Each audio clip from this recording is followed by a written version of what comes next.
Ayan, hello, what's up po ulit mga ka-backyard. So ngayon nagdidiskarga na kami ng mga dayamin nakuha namin. Ayan, mayroon pang iba sa taas. So papakita lang namin na yung dayamin ay kinakain din ng kambing.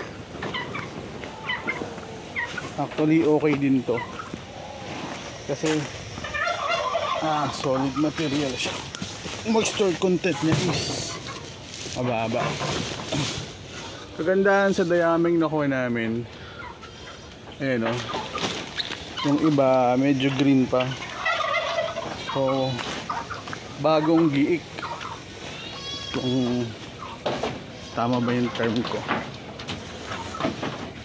So ayan, pinigyan namin, ayan o, nakain nila.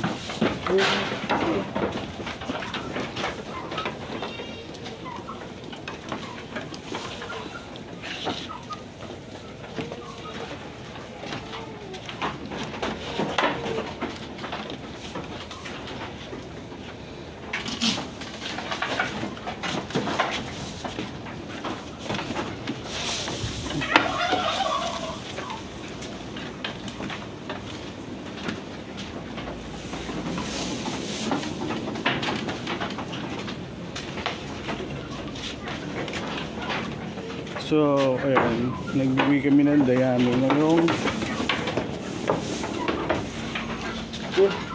sa ating mga kambing.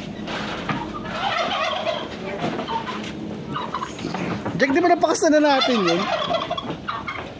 Ha? Naglandi? Eto, hindi na umulit. Eto. So, ayan. Reading season kami ngayon. Ito yung bak natin, si Pogi, yung 6-footer bak.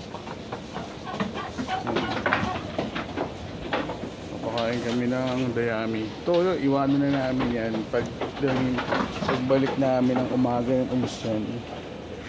So ito, stock ng dayami. Ilan to? Isa, dalawa, tatlo, 4, 5, 6, 7, 8. Siguro mga 10 sakong dayami siguro. Na-stock kami ng 10 sakong dayami. Tapos corn silage. So yun yung stock natin ngayon. Meron pa dun, dalawa. So yan. So ito ngayon yung mga kaganapan sa aming farm. At kung makikita nyo, ayan, nagpatabas na rin ng mga akasya sila mama. Ayan, sipin na natin. Ayun,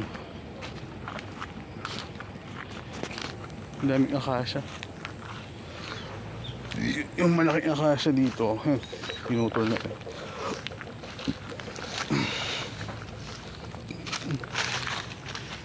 So ayan, naputol na yung akasya.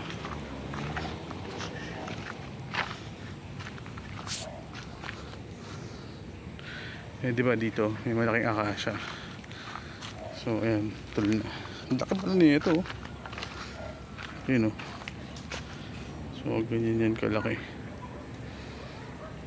Diba? Ang laki, sobra.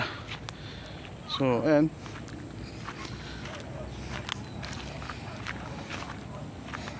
tapos ano pa, check natin tong gulayan namin.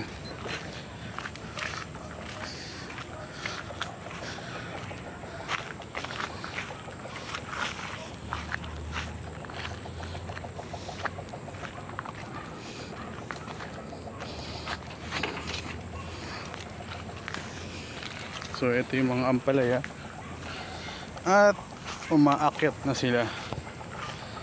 Yan, nagbabaging na po yung mga ampalaya natin.